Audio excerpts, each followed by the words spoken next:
Today on Rise Up, we're diving into community posts shared on the Risers' official YouTube channel.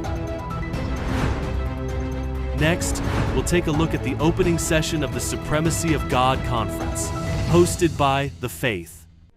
This is Rise Up.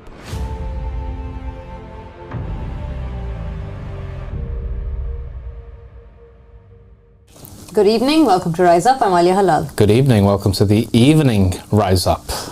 The revolution never stops. It is the second time we're going live this evening. Yes. Or in the evening, I should say. Yeah.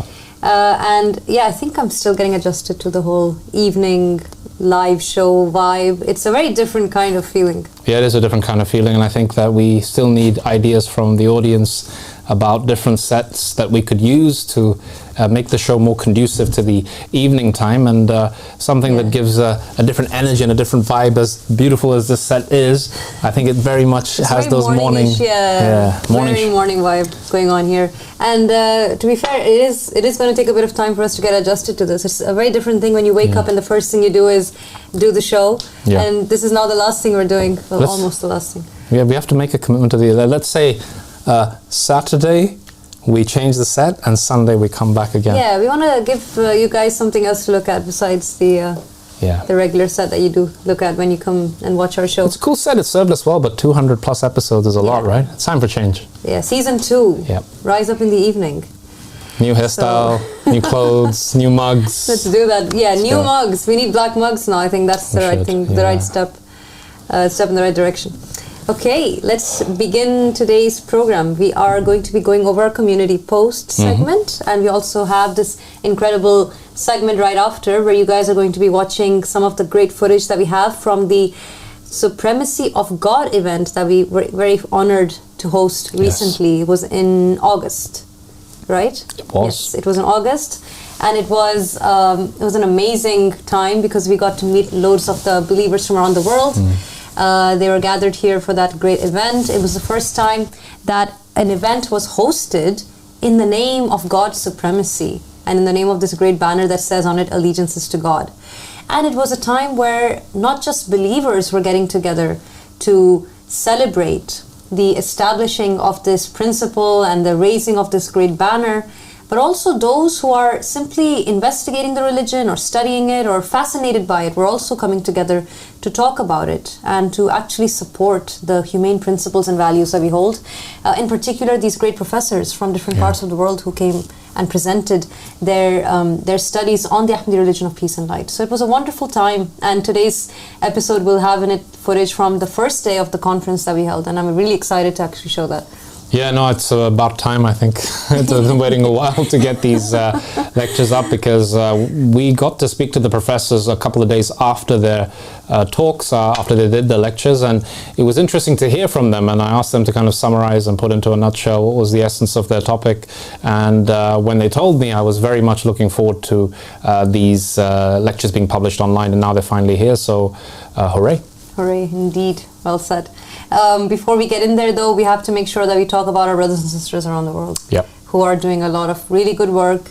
They're doing missionary work, and their footage and their videos and their pictures, you can see all of that on the Mahdi Has Appeared YouTube channel, and that's where we get our posts from, because Abba Sadiq always makes sure to post you guys' work on his own official YouTube channel, which is a great honor, and we make sure to show it here on Rise Up. So let's go ahead and jump into it. Ecuador. Wow, South America. Look at these lovely notebooks. These are nice, huh? Wow, that's something new. I'd love one of those. I need a couple of those. Wow, there's a whole community going on there in Ecuador, it seems. Sister Lorena. And she's holding that black banner. There's a lot, actually, really cool footage of Sister Lorena just walking through the streets of Ecuador with the big black banner that she's holding on her back. Yeah. And she just walks through the streets carrying the banner. And if someone comes and asks her what it's about, she explains. So I think that's a really nice, beautiful way of spreading the call. Yeah, there's nothing like holding the banner aloft, and it has an effect like we spoke about before, you know, the psychological effect of carrying the flag of the Hujjah in your time. It makes you one of the messengers of God in your land, and the people of Ecuador are very lucky to have people like Sister Lorena around to carry the word. Absolutely. Oh, Some shy kids there. some shy kids. Wow. Believers in Ecuador. How many people do we have in Ecuador, approximately? We have a handful. Yeah? Yeah. I mean, the Spanish-speaking world is filled with believers. It's Yeah. fascinating. Almost every part is, at least one believer is occupying it. Although the one from Andorra is here now. But Andorra. Spain. El Nuevo Papa. Yep. Yep. No, the Spanish team are doing a fantastic job. I think this is definitely testimony to their hard work and dedication coming all the way around and bearing fruit, because they are non-stop on the phone and online, engaging with the people all over the world. And they're only a handful of people, but the effect they're having is tremendous. Canada.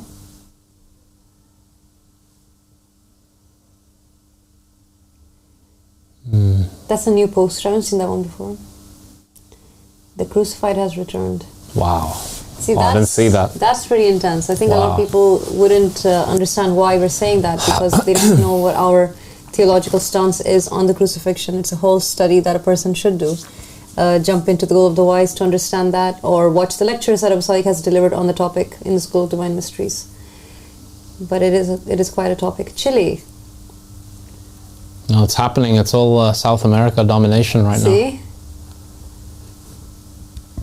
So, look at that nice cup with the black. Yeah, that could be one for us. The black one with the black interior. But we want it on the outside too. Yeah, we need the star for the next Yeah. one. Maybe that would be a nice one. Star is cool. Iran. Wow. Middle East. Look at that. No, it really is. I mean, these are all faces I'm seeing for the first time in my life. So Yeah, numbers are increasing. That's the thing. Every day there are new pledges of allegiance on our social media. I'm always extremely touched by these brave souls in Iran that refuse to stay anonymous. They want their faces out there and they want to prove their faith in this great Imam that we have, and knowing the repercussions that could entail being public. They do not care. They just want to show the world what the truth is. And it is true that being publicly kind of out there saying, look, this is my faith, has a much greater impact on people. When you've got a face, when you've got a name and a voice, it does make a difference. it does. And being a woman in Iran and doing that is, wow, whole other level of bravery. Salute to the people in Iran for their bravery and courage in passing forward the word that the Mahdi has arrived, a country that claims to know and love the Imam of their time but completely rejects the will of the Prophet in this day and age. People who say we're waiting for the 12th Imam to appear so that we can do the will of God on earth. But I think this is the country where first and foremost the Imam would steer very clear of, because the people who are on the land in this day and age have the most ferocious kind of animosity towards any vicegerent appointed by God, and the people in that land, we have to acknowledge their incredible courage. Yes, we really do, and it is quite an interesting phenomenon that's taking place right now. There was something that Professor Holly Folks said when we were interviewing her, and I think that is such an important realization that she had when she came to the community. So she admitted, and she basically professed that when she came here and she began to listen to the stance of the riser Abu Sadiq when it comes to our opinion and our understanding of Prophet Muhammad, peace be upon him and his family, and his Ahlul Bayt, or the people of his household. And the fact that we do believe that we are Muslim, but we are not Muslim as the mainstream Muslims are, but rather we're Muslim because we submit to the Imam of the time. And we are the truest of the Christians, the truest of the Muslims, etc. This is how we present ourselves. And I think that while she was staying here in the community, she got a chance to see our understanding of true Islam. And she said in the interview that she has benefited so much just by being around and being able to kind of listen to the different perspectives that we hold. And she noticed how different it is to mainstream Islamic ideals. And she said it was very refreshing, very interesting, and that anyone who wants to know more about true Islam and what we think true Islam is, they should definitely look into what Abu Sadiq is saying, because it's so different to what is out there and what is available in general. And why is that important? It's important because another point that she made from that realization was the governments out there, that are unfortunately very tyrannical, that are essentially extremist regimes in the Middle East. These governments have their own version of Islam that they are portraying, that they are advocating for, that keep them in places of power. And there's a very stark difference, therefore, between those governments and the Islam they're portraying and the religion of the people and the masses in general. And understanding that is very, very important, because without understanding that, terrible vices like racism exist in the world, where people think that people in the East are very different from people in the West. But in the East, when you go out there, if you go to places like Iran and Iraq, you will find humble men and women, hardworking people who just want to make their children happy, who just want to make sure that they're living in a good world, creating a good society for each other, for their neighbors, for their next generation. But they're not being given a chance because of the systems that are kind of choking them down. Yeah. And I think that new Islam and the new earth that Abu Sadiq has been talking about recently is very much there for the people to witness. And I think when Professor Holly Folks, she's talking about this kind of surprise that she witnessed when she landed here and saw the community and partook in the activities of the community and saw the way we live. She was she had come with some ideas before, preconceived notions, because of the Islamic heritage that we have. But then when she came here, she was completely blown away by the openness, the love that she received from the people and the way we live, like I said, as a community of believers, which is rather rare in this day and age. And she's, of course, a professor of religion. She studies these faith communities all over the world. She's traveled very, very widely and broadly, and she is somebody who's experienced. And she said that, to me anyway, that it was something that she had completely not expected once she had landed on the ground. Of course, she had been in touch with Sister Hadil from before, but... and of course, she knew Abu Sadiq from back in the day when he was in university, which is something she mentioned in the interview, which was very interesting to hear that, you know? Yeah, that is very, like, I can't even imagine one of my professors coming back and saying, hey, how's it going? You know? Right? It's very difficult to imagine, but this is the beauty of this religion, and it's the these synchronicities, these meetings with people that were touched by us, or that we were touched by them, and then we meet them here, and it's a different ball game altogether. I think more and more people are waking up to the fact that Islam has been changed. It's been its image has very much been sullied by false claimants and caliphs that have come in history, and they have distorted the true image and face of the Islam that the Prophet Muhammad spread when he came 1400 years ago to change this world and build that divine just state. He had a certain amount of success, but very quickly, unfortunately, as we know, the caliphate was usurped by those who were unfit to rule, and the rest is history. But now the true face of Islam is available, as well as Christianity and Judaism, and you will find it all here in one place, in the religion of peace and light, because this is the only faith that exists in the world that didn't let go of that rope of God to which guidance is bound. Abu Sadiq is that rope in this day and age, the hand of God that is extended towards mankind in the covenant, the seventh covenant, that is now the ultimate covenant. It is the succession of a string of prophets and messengers that have come, and it is here to stay and stay for good. And this is the exciting news that we want to share with our audience. Yeah, this is something very fascinating that's happening. I think that true religion in its time, because all these religions that we're mentioning Christianity, we're mentioning Islam, we've mentioned Judaism, Hinduism, Buddhism, whatever comes to mind, religions from true prophets and messengers of the days of old.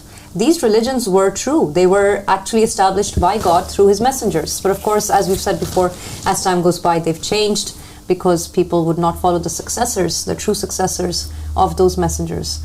However, God still exists, and he's still around, and he's going to make sure that there is someone calling the people towards him. And through that individual, he'll make sure that those who are sincere are guided.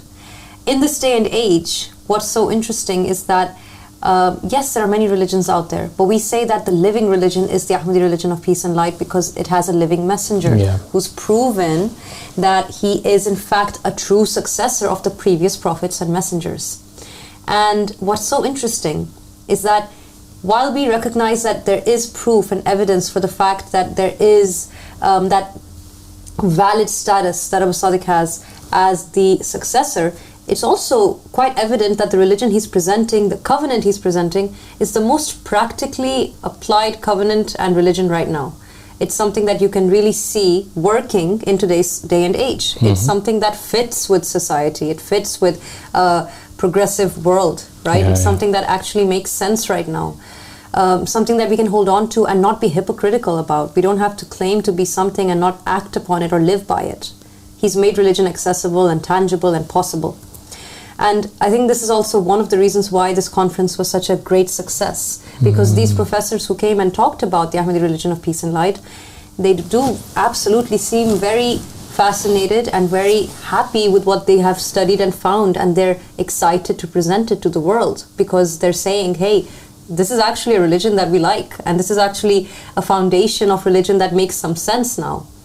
It's something that's pulling people in and uniting them together, and it's taking away animosity, it's taking away hostility.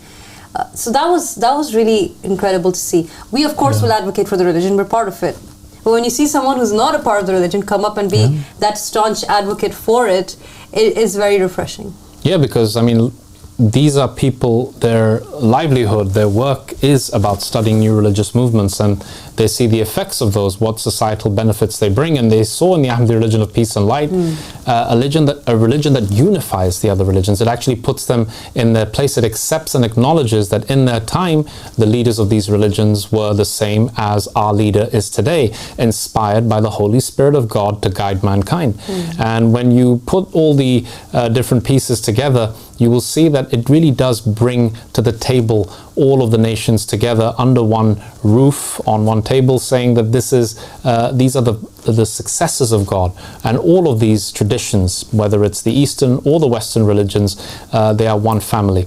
And now that family, it's time for it to unite under one leader, under one banner, and that banner is the supremacy of God. And the book, The Goal of the Wise, Abu Sadiq's work, is of course something that all of the professors have read, and they have marveled at the works. And some of the comments and remarks that I was hearing while we were eating together, and they were telling us that this is a very fascinating piece of work that brings together thoughts from the Greek tradition, the Gnostic Christian tradition, the Islamic tradition, both Shia and Sunni, and the way it's been done so skillfully, bringing all these threads together to make a complete picture. So it was so refreshing to hear that, and this is why I really think that you need to tune in and really watch this event. And this hour and 15 long video, is it just one talk, or is it like...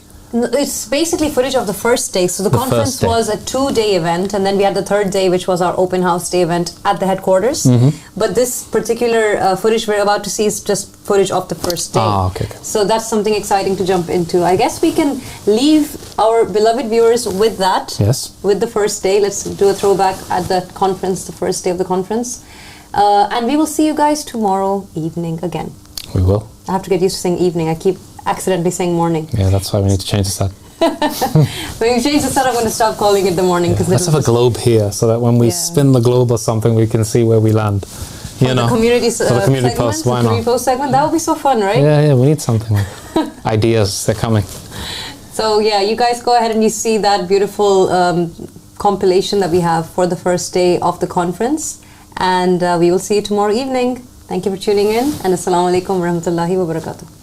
Good morning, ladies and gentlemen. On behalf of the Ahmadi Religion of Peace and Light, we are delighted to welcome you here this morning. We are super excited about the conference today, which is the Supremacy of God Conference. Here in Crewe, we would like to give a special warm welcome to the Mayor of Crewe, Sally Graham, and Councillor Marilyn Houston from Cheshire East for Crewe West. Thank you so much for being here with us. We're delighted that you could join us here today. We also like to have a huge thank you to the professors and all the academics that have come over here and flown from afar to be here and to make this possible here today. We have a dynamic program today. We're super excited. Maybe you don't know, but there are a lot of members of the Ahmadi Religion of Peace and Light who are artists. And as a result, today we've been able to bring to you a very exciting, exclusive documentary, which will be aired this afternoon So please do hang around for that because it's an exciting moment. It will delve into aspects of the movement itself, but also the community, the AROPL community life. So that'll be an exciting moment for all of us, and that will be aired this afternoon. We will also have an amazing performance from a rapper who's also a member of the Ahmadi Religion of Peace and Light and has flown over all the way from California to be here and perform in front of you all today. And yeah, I think round of applause for that one. Super exciting. And lastly, but not least, with regards to the artists, we have a exhibit or mural, we say, that will be on display later on today. And that will give you an insight to the experiences that our members who have been persecuted around the world have been experiencing. So it's an exciting mural that's been put together by, again, a member of the Ahmadi Religion of Peace and Light to try to give you a very interactive feeling and experience as to what our members have been going through around the world. And without further ado, I'd like to hand over to Professor Rasvar. But before he takes the mic, we're going to play a little video for you to kick off. Thank you so much, everyone, and enjoy your day. A new religious movement has emerged in recent years, claiming to restore the original principles of religion through a message centered on compassion, justice, and equality. Known as the Ahmadi Religion of Peace and Light, it is led by Abdullah Hashim Abu Sadiq, whom followers of this faith regard as a living divine messenger and the prophesied riser from the family of the Prophet Muhammad. Followers of this faith believe he is the legitimate successor in a continuing line of divinely appointed guides. They call themselves the Ansar, or supporters of Imam Mahdi.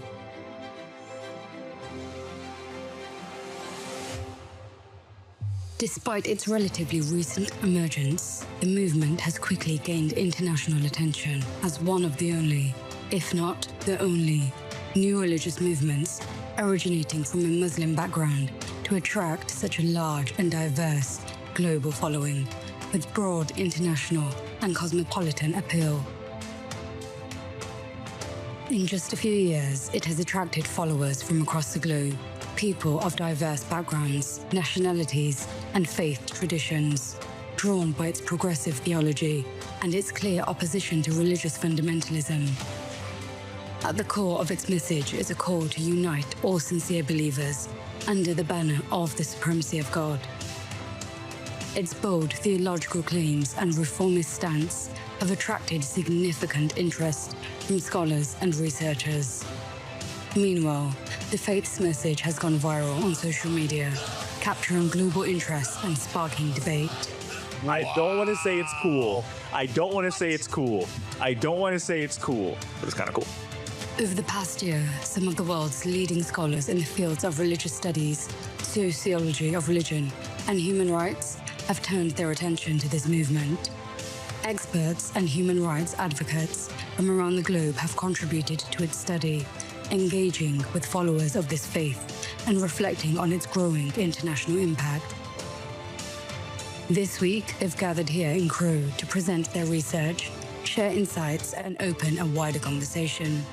Together, they begin a timely and important inquiry into one of the most discussed emerging movements in contemporary religion. God does not abandon creation.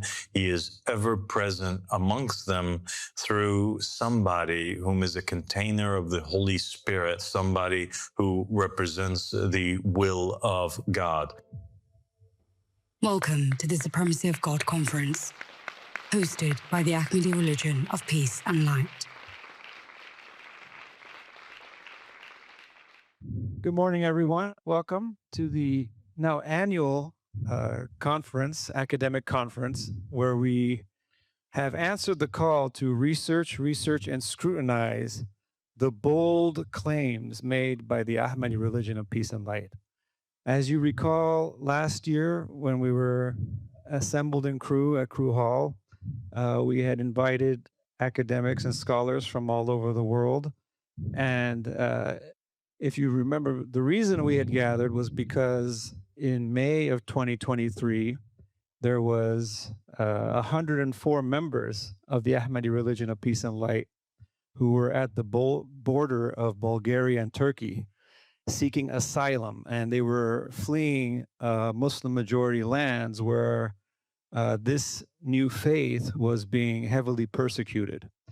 And as a result, people started asking questions, who is the Ahmadi religion of peace and light? What are they about? And since that time, there's been a lot of media coverage. There's been a lot of academic coverage. And today, and the next 2 days, in fact, we will be hearing presentations of independent outside research done on the story of the Ahmadi religion of peace and light. And as we promised, they will be asking the tough questions, and we will be engaging those questions and having a wonderful discussion. I look forward to participating and hearing from everyone. Thank you so much, and welcome to the Supremacy of God Conference. Thank you.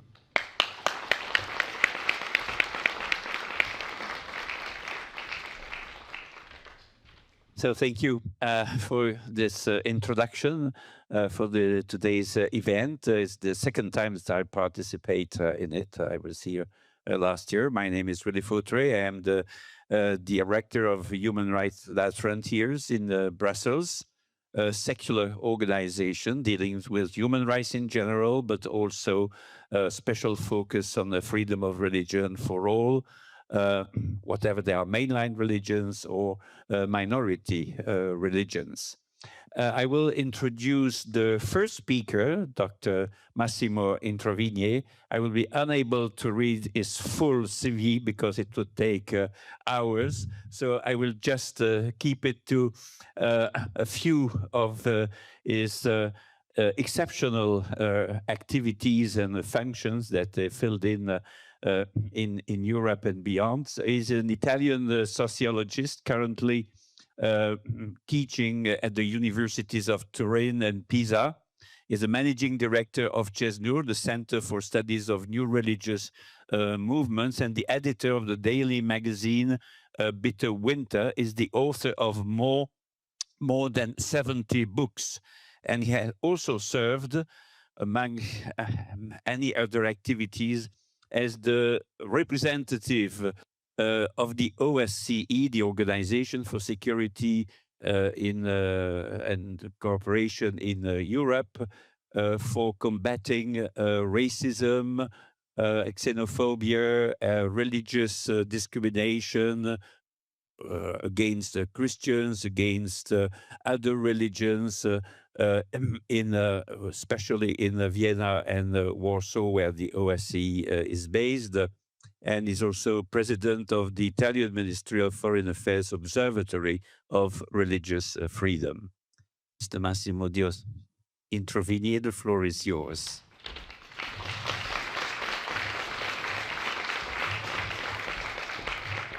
So once again, since the presentation is recorded, and I don't want to claim titles I do not have, I was the president of the Italian Observatory of Religious Liberty at the Ministry of Foreign Affairs from 2012 to 2015. I'm no longer the president of such observatory now. The second preliminary comment is the subtitle of this introduction is Preaching to the Converted, because I've been asked to explain to an audience mostly consisting of members of the Ahmadi religion of peace and light, AROPL, what is AROPL. But since there are a few people who are not members today, I will go on with the introduction. As you have heard, this is the second conference of scholars. The first conference was in March 2024. The AROPL finds its roots in 12 Shia Islam, which includes more than 80% of Shiites throughout the world. And 12 Shiites believe that the succession of Muhammad was not through election, but through biological succession.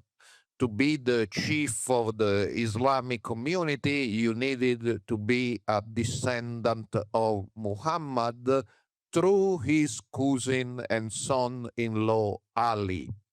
Ali and his descendants are honored as the 12 Imam.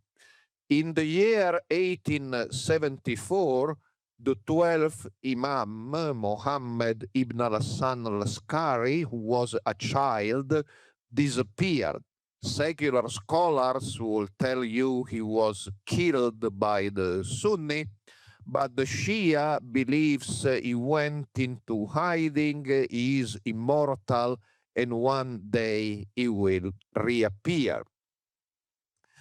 Now, many Muslims also expect, both Sunni and Shia, that in the end time, an eschatological figure known as the Mahdi will appear, and before the Mahdi, another figure will appear called the Yamani. And the relations between the Yamani and the Mahdi is similar to the one between John the Baptist and Jesus.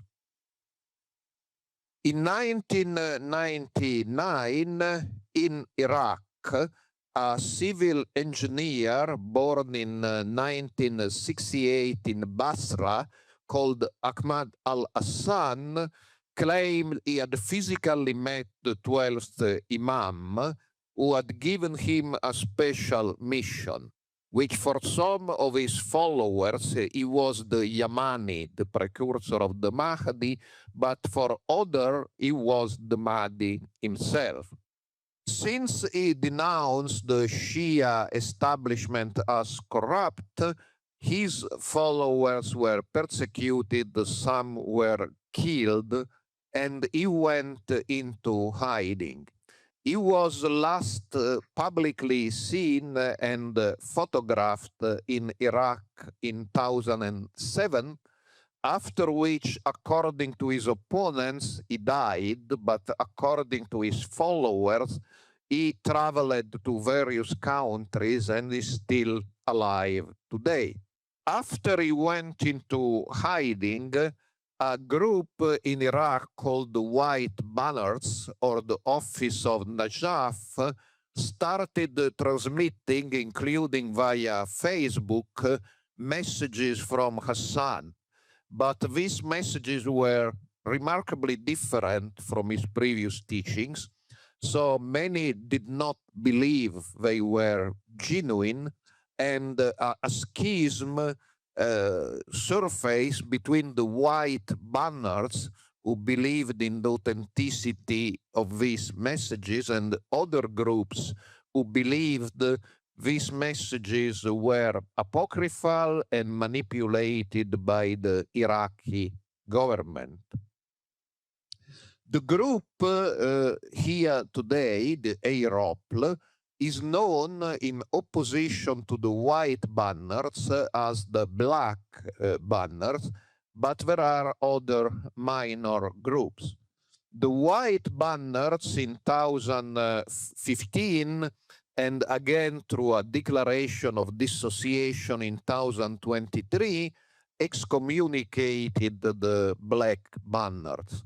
But the Black Banners, or AROPL, have the largest international following, while the White Banners have the largest following in Iraq. The reason d'etre of AROPL is to proclaim to the world, as you heard, that one of Hassan's followers, Abdullah Hashem Abal Sadiq, a college-educated US citizen with an Egyptian father and an American mother, is the Mahdi. And Al-Hassan was his precursor, the Yamani. The AROPL claims we can know for sure that their leader is the Mahdi through various logical deduction. And perhaps the most important is the will of Prophet Muhammad.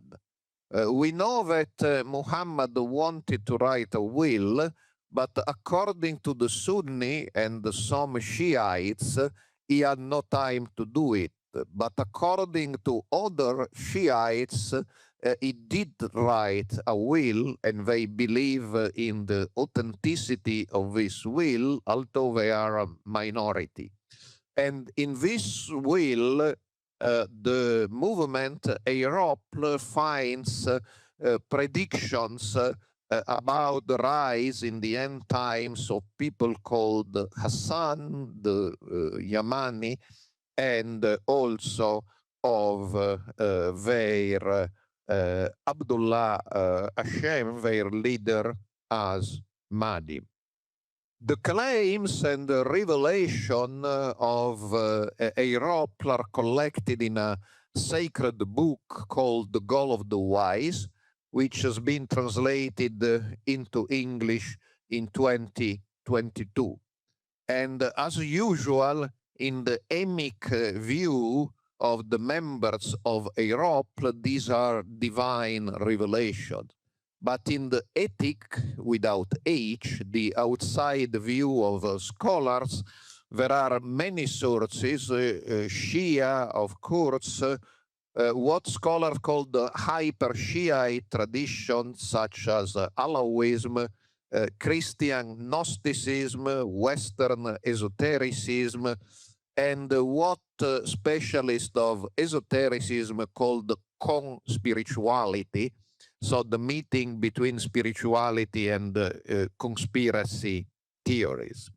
Hashem's theology follows a scheme I and other scholars have called dispensationalist, and some other speakers will discuss this idea by me and Karolina Kotkowska, because of course dispensationalism is a Christian category, but in our opinion, here we have something similar, because there are different covenants. God stipulates a covenant with humanity. This covenant is betrayed, not by God, by the humans, and so a new covenant is needed.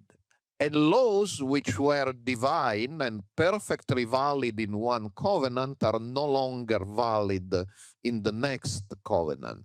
So AROPL believes there were 6 covenants centered on Adam, Noah, Abraham, Jesus, Moses, Jesus, and Muhammad. And now we are in the 7th covenant with Abdullah Hashem. And so the laws of the other covenants, including the one with Muhammad, were perfectly good during the 6th covenant, are no longer needed in the 7th covenant. Another distinctive belief other speakers will introduce to you is reincarnation. The AROPL members are not the only Muslims believing in reincarnation. There are other esoteric groups with the same belief, even if most Muslims do not believe in reincarnation today. They believe that humans can also reincarnate into animals and even rocks and stones, and they also believe that the soul can move from one human to another before death. That belief, as you know, is common to Tibetan Buddhism, and the Dalai Lama toyed with the idea of transmitting his soul before dying to somebody else to fool the Chinese, but we don't know whether he will do this or not. And some souls can even be present in 2 bodies at the same time. Islamic tradition indicate, according to AROPL, that in human history there have been 124,000 prophets and 313 messengers, which are more important than the prophets. According to AROPL, we don't know the names of most of the prophets, but some of them have been revealed to AROPL, and they include Zeus, Socrates, Aristotle, King Cyrus II of Persia, Krishna, Buddha, Confucius, Lao Tzu, and Alexander the Great. And many current believers who are in this room today, they are the reincarnation of these prophets. So you can meet them, but you can also, if we will visit the headquarters, you will see their portraits and you recognize the face of the current believers, but they are dressed like the prophets. They are the reincarnations of, and that's called the Raja, or the Great Return. But what happens after death? Well, you await the next reincarnation, but meanwhile you are in Samarat, which is a sort of purgatory. But when the number of your reincarnation is complete, you can go to heaven, which is on earth, but we don't know where, or you can go to hell, which is in the sun.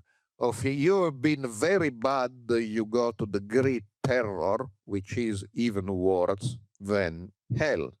AROPL criticizes religion in general, believing it has become corrupted, including Islam. A key passage of the Goal of the Wise is, quote, 99% of religion is wrong. Not 99% of religions, but 99% of each religion, including Islam. So meaning Islam is 1% right and 99% wrong. And the Goal of the Wise proclaim the Islam that Riser Chaim, meaning Abdullah Shem, brings is almost entirely different from the Islam of Muhammad. Essentially, it's a new religion. Now, I recommend you read an excellent article by Ben Zeller in Nova Religio about AROPL. He disputes my and Carolina Kotkowska's claim that it's a new religion. He says Islamic heresy. But in fact, the self-perception of the emic self-perception of AROPL is in the Goal of the Wise, we are a new religion. They are also, of course, a new Islam. Ben Zeller is right. You can recognize the Islamic background, which is the background of most, but not all members. But they criticize and they relinquish many features of Islam. For instance, they believe mosques are not necessary and will one day be demolished, including the one in Mecca, which at any rate hosts a false Kaaba. The real Kaaba is not in Mecca, is in Petra, Jordan. And also the use of the lunar calendar, Friday prayers, the prohibition of alcohol, the use of hijab for women, you don't see any hijab here, are all either covenants which have been misinterpreted or part of the sixth covenant no longer needed in the seventh. Ramadan will be observed in December, and homosexuality is not encouraged but is tolerated, and the defense of the right of LGBTQ people by AROPL is what they put them in trouble in countries like Malaysia, where homosexuality is illegal. Finally, the AROPL announced the future institution of something called the divine just state, which will not be a Western-style democracy, but an end-time kingdom ruled by 12 Mahdis, whose succession will not necessarily follow a biological family line, of which Al-Hassan was the first and their Mahdi is the second. They will be appointed by God without need of popular election, and it will be more similar to Plato's kingdom of the philosopher kings than to any state we know.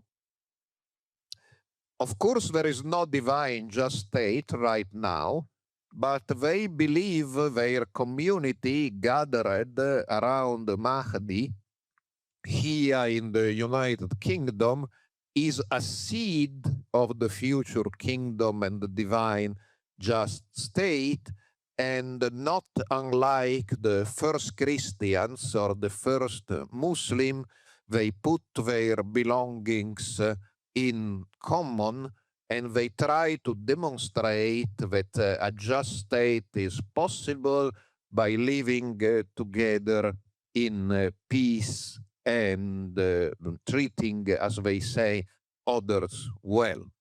And I see no evidence that this claim is not true, despite some journalistic slander to the contrary.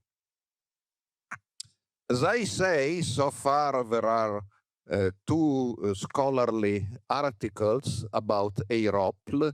You can read this conference, hopefully, would produce more. One is by me and Carolina Maria Kotkowska, the Ahmadi Religion of Peace and Light, an introduction in the Journal of Chesnur in 2024.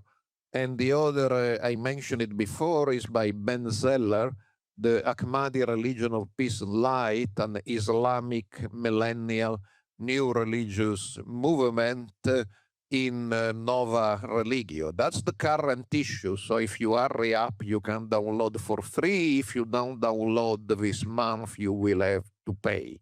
Thank you.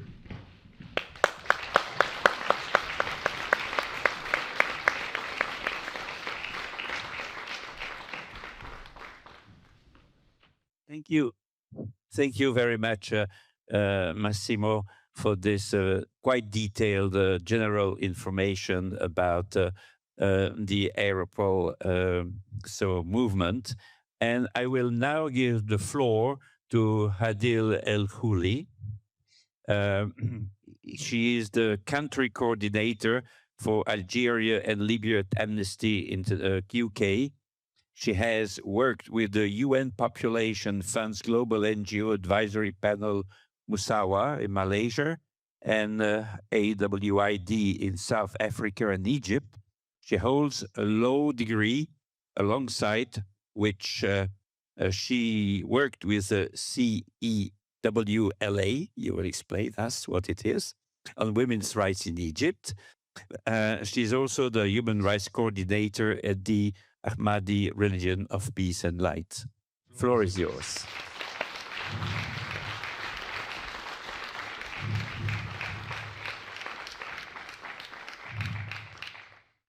Thank you all for being here, and a big thank you to the professors who I had the honor and the pleasure to work with over the past year.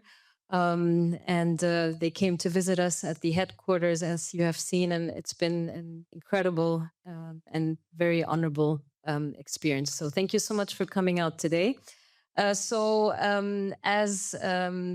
Willie had said, that my area of work at the Ahmadi Religion of Peace and Light is centered on the persecution or the human rights cases that the human rights violations that are endured by our members around the world. So I will speak a little bit about why. So Professor Massimo has spoken a little bit, he has explained some of the tenets of the faith, but I'm going to speak to you specifically about what areas or what tenets of beliefs have been the cause of persecution in Muslim majority countries. So we will start. So This is me in Egypt at the Tahrir Square at the Egyptian Revolution in 2011, where me and, I would say a whole generation of Egyptians, millions, including Taimur up there from Egypt, was at Tahrir Square, and where we all united together for change. I was someone who was always interested and involved in making change in the society, in the community that I'm in. And we gathered to topple a dictator at that time. And it was an incredible historical moment. I was engaged in political activism in Egypt. I was also engaged in women's rights activism. So this is the Musawa, or equality in Arabic, the global movement for equality and justice in the Muslim family. There's a lot of faces there. I'm not going to ask you to try and find me. We're playing Finding Waldo, but I'm there. So let's see if that would work. Yep, right there.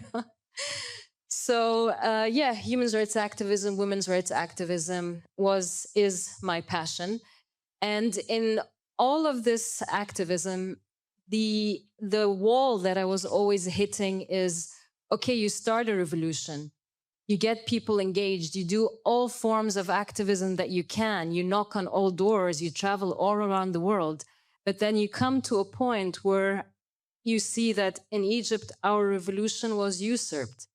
You look back and you see Egypt today was worse than it was at that time. How did that happen? And so many lives of people were lost in trying to guarantee a state of equality and justice and fairness for everyone. What more can a nation do? Same thing with the women's rights activism. I was active in the area of religion, and we were told, well, this is the interpretation. This is what the religious scholars say. Accept it. But I couldn't. And I hit a wall where I said, there has to be an answer for a guarantee of a way, a state that human beings can live in, where equality and justice and fairness can be enjoyed by everyone. And it's not just a matter of, let's try and see if it's going to work or not. And the answer for me was in this faith, in a key concept of the supremacy of God, which is the title of this conference. And to me, that meant that these principles of justice and equality and human rights are not just a question of, well, maybe human beings try it out and maybe they succeed or not, but it was a question that God is involved in being the guarantee that you can have that divine Edenic state on earth, just as it is in heaven, through a successor, a representative, a caliph of God, in whom God's spirit dwells, who represents God's will on earth, who is appointed by God to be that guarantee that we enjoy a state of equality and justice for everyone, that we can have Eden on earth just as it is in heaven. So the supremacy of God, then, if you look in some of the scriptures, when I looked into the scriptures, I found it there. So it was, for example, in the idea of Adam being the first successor. In the Quran, God says, I will make upon the earth a caliph. But what guarantees, what qualifies a person to be that representative of God? In the Quran, it says that God, he said, and breathed into him of my spirit. And in Christian sources as well, this concept of a kingdom that is on earth as it is in heaven. So it became clear to me that the narrations and scripture says that it is a divinely appointed messenger in every day and age that is the guarantee that a state like this is enjoyed for everyone. So this is a core concept of the faith. So then it was, the story of religion is one of succession, that then when you looked at scriptures, we see that Adam being the first caliph, he then appoints. So he appoints his successor. And in the scriptures, we see Adam appointing Abel and Seth, Noah appointing Shem, Moses appointing Aaron and Joshua, son of Nun, Jesus appointing Simon Peter and Muhammad appointing Ali ibn Abi Talib. So it's a continuing line of divine guidance, and it's our beliefs that the earth cannot exist without that representative of God, who is then appointed in the will or mentioned by name by his predecessor. The will, as Professor Massimo said in his presentation, is a key concept in the faith. We believe that Prophet Muhammad, and we speak about Prophet Muhammad being the last prophet, left a will where he named his successors 12 Imams and 12 Mahdis. And we believe that we are now in the time of the Mahdis and that their names are mentioned in the will, and that this will is a protection from misguidance in the sense that the narrations say that this will cannot be claimed except by its rightful owner. So only the person whose name is written there can claim and say, this is me in that will, or else it will be a source of misguidance. And we see this is an excerpt of the will, and it's in authentic Muslim sources. It mentions the names of the first 3 Mahdis, and it is Abdullah, servant of God. Abdullah refers to the leader of this faith, Abdullah Hashim Abbas Sadiq. And he's the one who claimed the will, and in 1,400 years, nobody has claimed the will, came forward and said, I am that Abdullah in the will, except him. And for the believers of the faith, we believe that this makes him the only legitimate successor of Prophet Muhammad. And I think we have a video here. My name is Abdullah Hashim, and I'm the riser of the family of Muhammad sallallahu alayhi wa alihi, sent to the entire world by Imam Ahmad al-Hasan alayhi salam, the successor and vicegerent of Imam Mahdi Muhammad ibn al-Hasan al-Askari alayhi salam. The Prophet Muhammad sallallahu alayhi wa alihi mentioned me by name in the will which he left on the night before his passing, in which he said to Ali alayhi salam, O Abul Hasan, gather for me a pen and paper. And he dictated his will until he came to a place where he said, O Ali, there will be 12 Imams after me, and after them there will be 12 Mahdis. You, O Ali, are the first of the 12 Imams. God has named you in his heavens Aliyun al-Murtada, the Prince of the Believers, the Grand Truthful, the bright differentiator between truth and falsehood, the Trusted, and the Mahdi. These names may not be truly attributed to other than you. O Ali, you are my successor over my family, their living and deceased, and over my women. Whomever you affirm shall see me tomorrow, and whomever you reject, I am innocent of her. I will not see her, and she will not see me on the day of resurrection. And you are the vicegerent upon my nation after me. If God receives you, hand it over to my son, Al-Hasan, the very beneficial. If God receives him, let him hand it over to my son, Al-Hussein, the martyr, the pure, the assassinated. Then if God receives him, let him hand it over to his son, the master of the worshippers, Ali. Then if God receives him, let him hand it over to his son, Muhammad al-Baqir. Then if God receives him, let him hand it over to his son, Ja'far al-Sadiq. Then if Allah receives him, let him hand it over to his son, Musa Kazim. Then if God receives him, let him hand it over to his son, Ali al-Rida. Then if God receives him, let him hand it over to his son, Muhammad, the trustworthy, the pious. Then if God receives him, let him hand it over to his son, Ali, the advisor. Then if God receives him, let him hand it over to his son, Al-Hasan, the virtuous. Then if God receives him, let him hand it over to his son, Muhammad, the preserver of the holy progeny of Muhammad sallallahu alaihi wasallam. These are the 12 Imams. After him, there will be 12 Mahdis.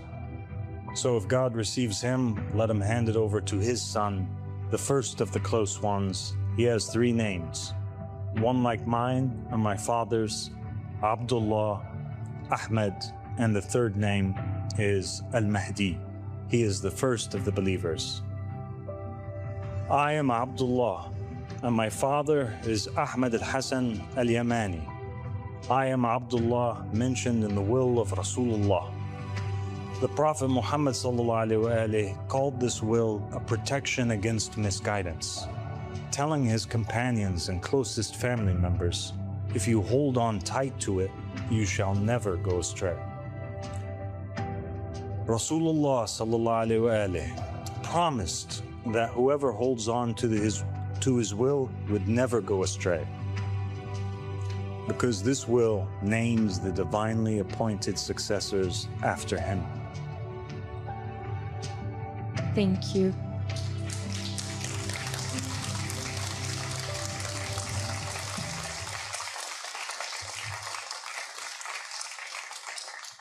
So that's the core tenet of the faith, and it's important to understand that because this is one of the main reasons why the faith has faced persecution in countries like Iran, in countries like Iraq, because of their understanding that the scholar is the one who can, any of the scholars, the system of the Marja'iyya, are the one who can speak in the name of God, cannot be questioned, and that members of the Shia faith would have to follow them blindly.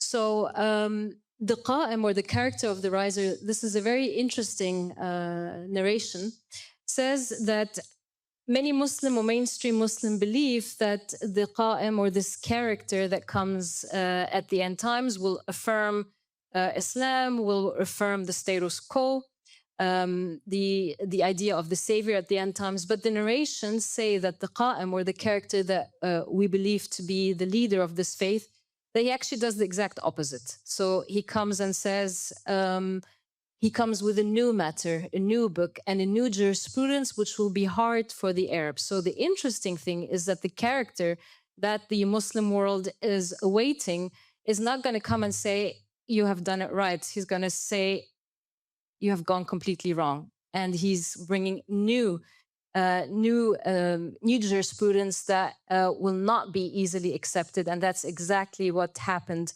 in the faith.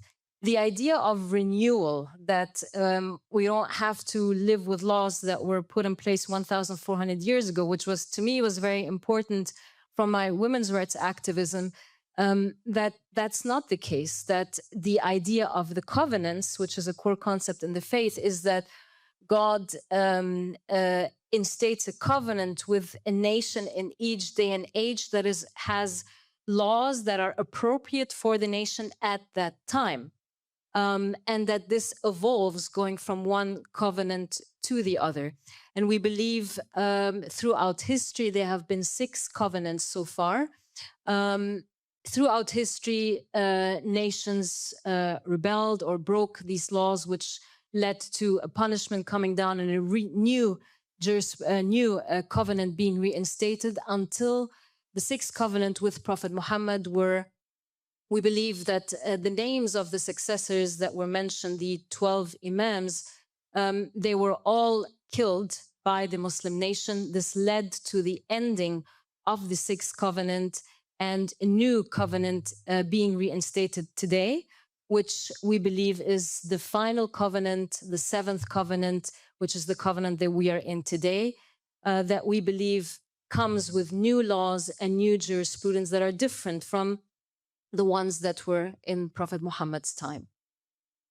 So many of these new laws are summarized or are written in The Goal of the Wise, which was released in December 2022. And we, since the release of the book, we've seen a wave of persecution in the Arab world, in Algeria, Iran, Iraq, Morocco, Turkey, even religious decrees, some governments like Algeria issuing a religious decree labeling members of the faith to be heretic, to be blasphemous, because of the idea that laws do change, that the jurisprudence is not fixed, that there is a messenger in this day and age who can reinstate new laws that are appropriate to this day and age.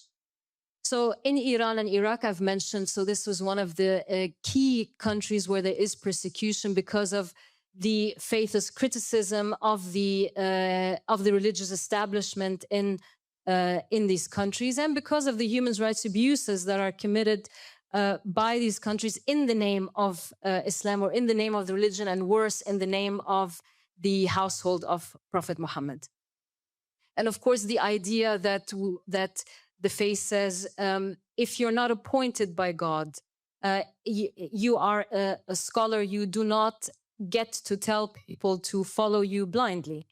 And that was a reason why Iran has labeled this faith actually a threat to their national security. Of course, claims of distortions in Islam is blasphemous. We've seen the quote that Massimo spoken about. A claim like this saying that there is corruption in Islam has led to incredibly huge persecution in Muslim majority countries. Obviously, the belief of the Kaaba being in Petra, Jordan, not in Saudi Arabia. Members of the faith do not observe the 5 daily prayers that are observed by Muslims, and we believe that prayer is a communication with God that doesn't require a specific time or a specific set of rituals, but it's you speak to God from your heart.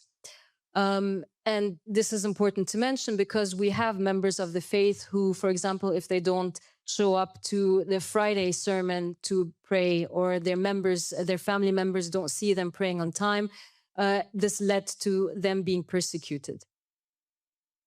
And we also believe that the true prayer is to recognize the caliph or the divinely appointed imam of the time. The religion also in the Goal of the Wise states that the Quran has distortions, and it refers to narrations that actually exist in many of the Muslim books that state the same.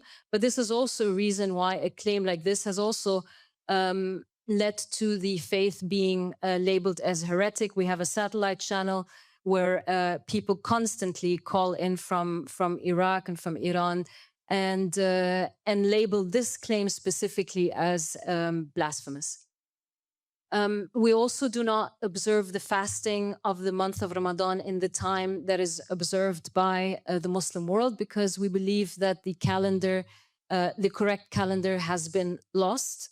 And this is because of an event that concerns the grandson of Prophet Muhammad, Imam Hussein in Karbala, when he was martyred. This is a narration where it says that one of the angels then made, and he was martyred by the Muslims. So in this narration, the angel makes a request to God that the Muslims may never have success to fasting nor breaking fast. So since that time, the calendar was lost, and the faith states that the Muslim nation is fasting and breaking fast at the times that are not the correct times. And this is also the consequences for that in countries like in Malaysia, and they are members of the faith in Malaysia here that can tell you if you are observed eating in broad daylight in Ramadan, you could get jailed for that. A headscarf is not an obligation. Also reason for persecution. We believe it's a sunnah, so women can wear it or not wear it, but it's not a religious obligation. The symbol of the faith is the 6-pointed star, which we believe is the Star of David. And here it states in the Goal of the Wise that it is, we believe that it's a part of the inheritance of the prophets and messengers. Again, led to reason for persecution, where in countries like Iran, again, it's seen that it's tied to Zionism. Alcohol is halal. The belief in reincarnation, as we've spoken about, is also a core concept where we believe that human beings get a chance to come back to this world several times with the goal of reaching the potential, the utmost spiritual potential that they can. One of the key concepts also is the idea that the belief that many of the prophets and messengers, some names we know, but there are 124,000 prophets and messengers who are unknown. And we have this verse in the Quran where it says that among them are those whose stories we have related to you and are those whose stories we have not related to you. And one of the key concepts of the seventh covenant is that Abbas Sadiq Abdullah Hashim has actually confirmed that many of the key philosophers that started in different parts of the world that were key concepts for civilization in these countries were actually messengers from God that we recognize and that we affirm, such as Buddha, of course, Confucius, Krishna, Alexander the Great, Socrates, who we believe are true messengers from God who came with a divine message. And we believe that every nation had a messenger sent to them. This was also a reason for persecution. Some of you would know in Muslim majority countries, if you say, I believe in Buddha or I believe in Krishna, this is a big reason for persecution. But we believe that the story of religion is one and that it actually unites and brings cultures together. And here's, for example, a very famous narration about Prophet Muhammad mentioning that Aristotle was actually a prophet, where Amr ibn al-As, one of the people at that time, was criticizing Aristotle, to which Prophet Muhammad responded and said, "Stop, O Amr, verily Aristotle was a prophet, but his people did not recognize him as such." So in summary, I think I went a bit over time, but that would be it. In summary, there's a narration that says Islam began as strange and it will return to being strange. So glad tidings to the strangers. So we believe that even though today in the Muslim world, this religion is being seen as strange because it's different to what the mainstream Islam is understood by the people, we believe that is the sign that that's actually what Prophet Muhammad said would happen. Yeah, that's pretty much it. There will be, I think we'll speak more about the cases specifically of persecution, but I hope this gave you a bit of an idea of the reasons why the members of the faith are persecuted. Thank you so much.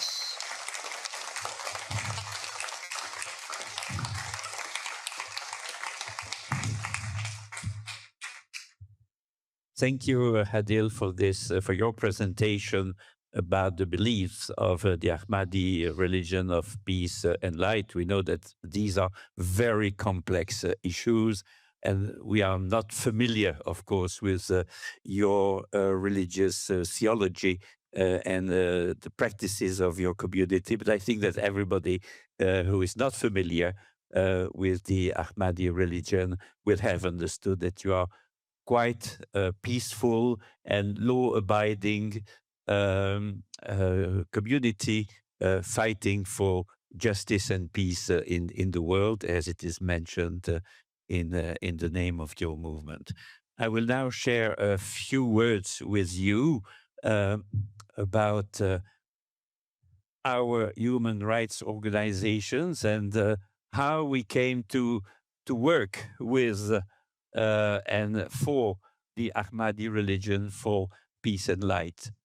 So first of all, I said that we are not a faith-based organization. We are a secular organization dealing with human rights in general, including women's rights, gender issues, LGBTQI issues as well. As we are based in Brussels, we have fixed as our main objective to inform political decision makers and influential institutions. And we do that in particular, among many other things, through a daily newsletter where we publish 1 or 2 featured news about freedom of religion or belief around the world. When I say influential institutions and political decisions, I mean members of the European Parliament, members of parliaments of 16 member states of the European Union, plus others, so UK, House of Commons, House of Lords, Norway, also Canada. Influential institutions, I mean also think tanks, embassies in Geneva, embassies in Brussels, in Washington, New York, so where really decisions are taken. I think it's very important for human rights organizations to inform correctly, not always through that sort of information that they can get from the media in general, and that may be not correct or worse, because we have a network of experts in Europe, but also beyond in other countries, and experts providing us with information. I would say that the first time that I came in contact with the Ahmadi religion, it was through a press release that they had spread around, and that landed in our email box. It was in February 23. So it was 2 years and a half ago.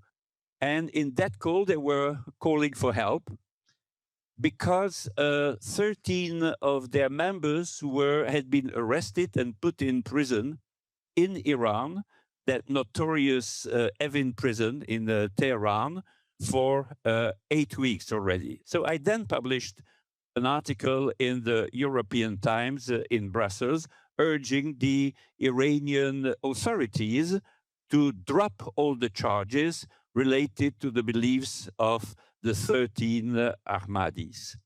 At that time, I was not aware that the Ahmadi religion of peace and light had nothing to do with the Ahmadiyya community in Pakistan. There was a lot of confusion in my mind, but also I think among the human rights community in Europe about that small, unknown, until then unknown religious group.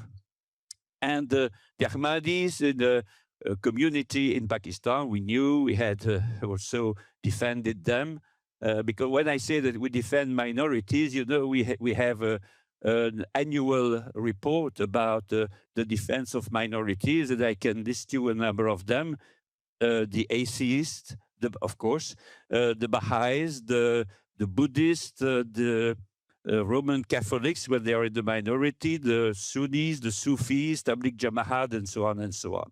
So the Ahmadi religion of peace and light is just one more on our list that we have identified as a persecuted minority. And so at the time I contacted Massimo Intravini and I said, okay, what is that group? And that's how I discovered, because through that sort of collaboration between the academic community and the human rights community, that is very important to inform each other correctly about who is who and what is what. And it is a very fruitful collaboration that we have had together for many, many years now. So this is how I could make the distinction between those two groups. Noteworthy is the fact that the Ahmadi religion has taken the initiative for the second time in 2 years to be scrutinized quite openly by a wide range of academics, scholars in religious and philosophical studies, lawyers and human rights defenders. And this openness and this transparency and this desire for introspection need to be stressed as well. And it is in such a clarified context that our relations with the Ahmadi religion, peace and light, modestly started in 2023 and have now developed in a sort of golden triangle of interactions between them, the academic community, and the human rights community.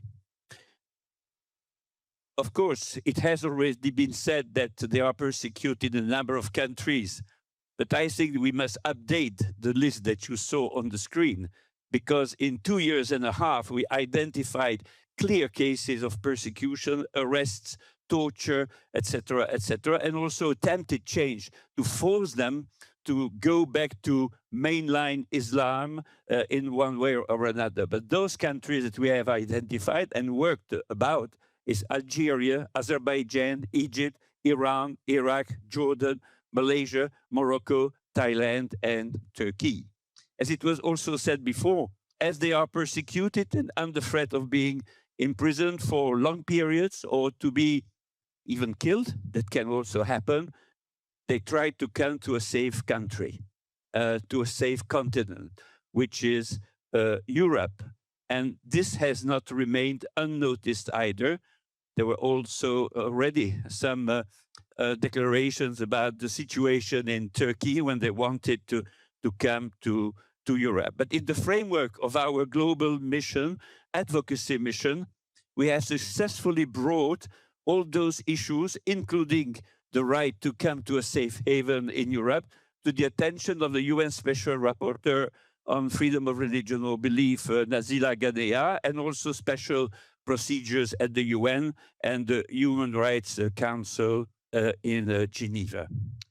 As it was said before, but I will repeat it very briefly, the Ahmadi religion of peace and light is opposed to the use of violence, of force, of constraints.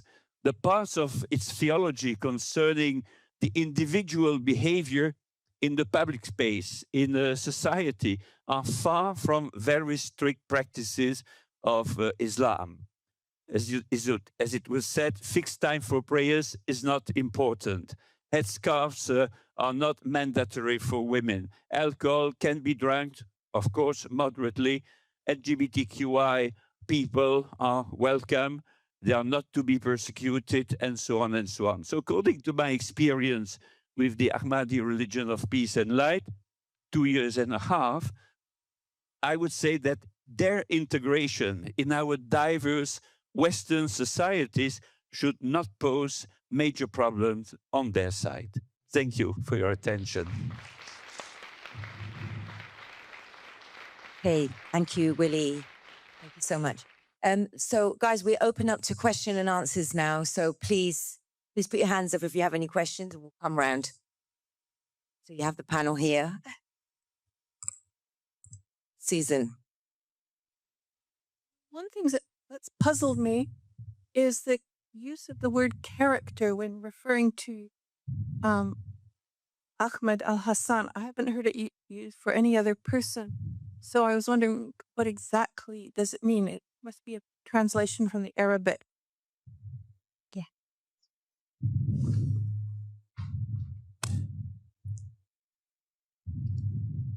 Yeah. Yes, sir. So the use of the word, so there is certain titles in Arabic that are titles for certain characters that play a role in what's regarded as the end times. So Imam Ahmad al-Hassan, his title is the Yamani, or the right hand.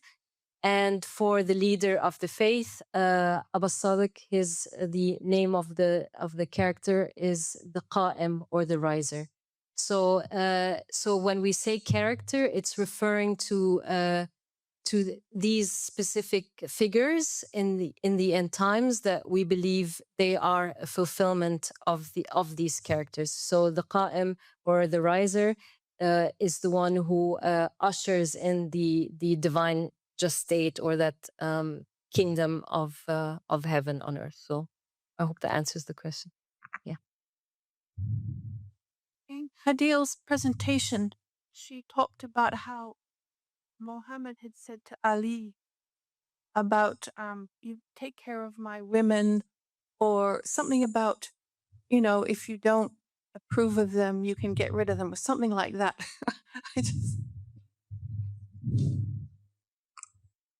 Yes, so this is referring to the passage in the will. So it's basically the idea was that that Prophet Muhammad sallallahu alaihi wasallam, that in that time it was normal to have multiple wives, and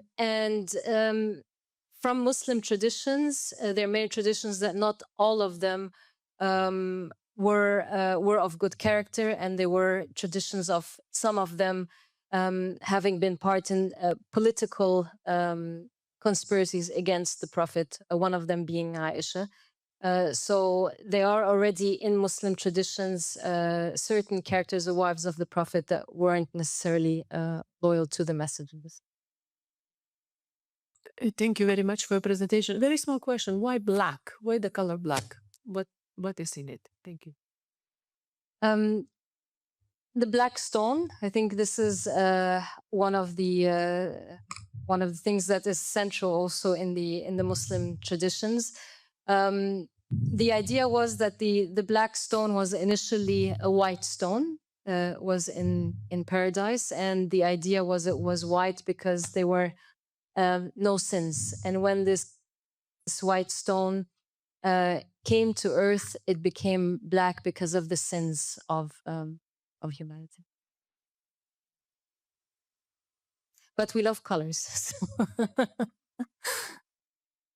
there was something maybe I thought would be interesting to add, because Willie was actually speaking about that this list needs to be updated because there has been a lot of more. And I'm actually very grateful to Willie. This whole thing started with an email between Willie and myself years ago. So he was really the reason that started all of this.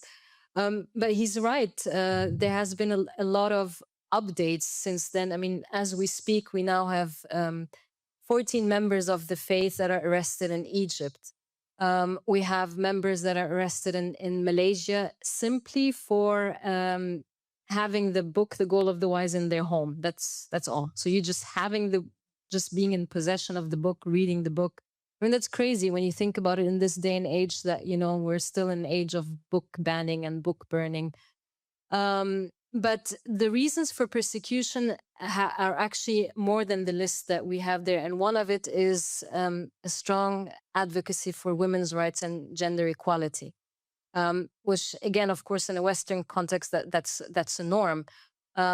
But one of the things that the faith was, for example, strongly attacked for in Muslim-majority countries is that statement that there is no difference between men and women, and statements from Abba Sadiq saying that some of the characters in Muslim tradition were higher than even all of the prophets and messengers. So it's not just a matter of equality, but of the leader of the faith putting women in history, such as Fatima al-Zahra, the daughter of Prophet Muhammad, even higher than all of the imams, all of the prophets, and all of the messengers. And in the Muslim world, that's very not something that's accepted. So, and one of the other areas is the protection of LGBT rights. And we've seen, and some of the members are here from Malaysia. They can probably speak to you about this more in the break. That solidarity with, which is one of the key things in the faith, that you don't just work on activism if it affects you, but we cannot enjoy a divine just state if other minorities are oppressed and if others basic human rights are being violated. So 10 or 15 members of the faith in Malaysia decided to go to the busiest square in Kuala Lumpur and say, hey, you are oppressing members of the LGBT in the name of God, and that's wrong, and we're protesting again in protest of that. And their slogan was like, down, down Sharia courts. That's enough to, in some countries, even lead to execution.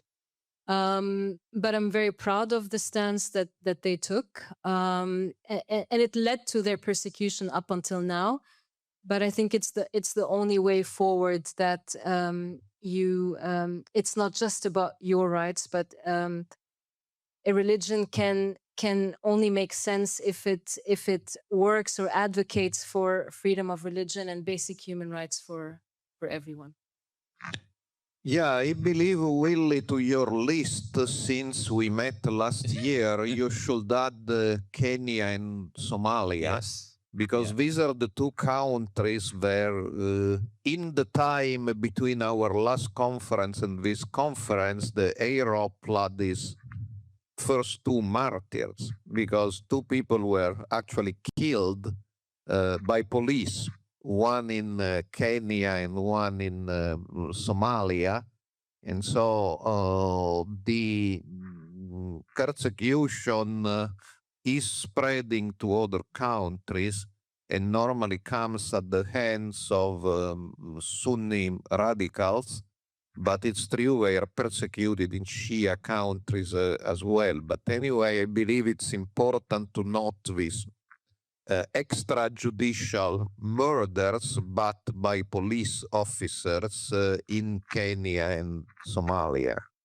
Yeah, and it's usually when they start showing their face in the public space that they are identified as heretics.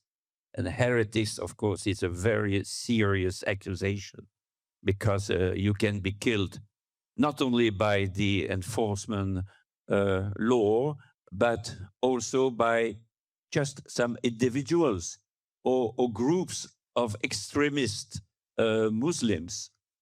And when a number of their members were detained in a camp for immigrants in Turkey, they were also harassed and under threat of being killed by other Muslims inside those camps.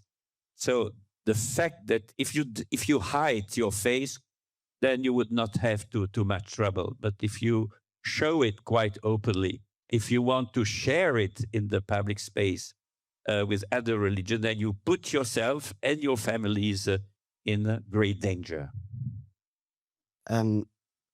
Peace be upon you all. I'd like to say thank you very much for coming first and foremost. My name's Nasser and I'm a believer in this call.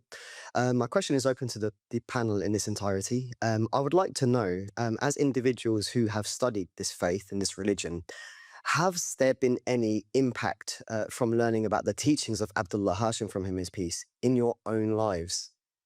Because the study that you have done and the explanations that you have given, it's very inspirational to hear that you are advocates for human rights and that you support the freedom of religion and expression in religion for people across the board. So my question is, directly for anybody who wants to answer, and I'd really be interested in hearing Massimo's take on this, but for yourself, could you tell us what impact has studying this had on your own life and your own personal experiences dealing with people within our faith and outside of our faith? That's my question. Thank you very much. Well, I started being interested in, I'm a Roman Catholic. I started being interested in religions other than my own and collecting files when I was 9 years old. And I started collecting folders about different religions. And I was living in the mountains because many kilos ago, as I say, as a child, I was doing at a certain high level for a child ski competition. So I had to move and live in the mountains. And I had the great fortune that the parish priest was a former Vatican nuncio or ambassador who, for personal family reasons, he had two sisters who became orphaned in that village, had to move there. And I started meeting this man, was extremely cultivated and had an international outlook, even living in the mountains. And I started telling him very much fascinated by, Buddhism, Hinduism, Islam. And he said to me, I still remember, come out. You see all these majestic mountains, and even from my balcony, the view was quite spectacular. And you see, you can identify all these mountains because you stand in a certain position. If you start going around, you will get confused. So it's very good to look at all the other religions, but it's important you stand firm in your own so you have a perspective.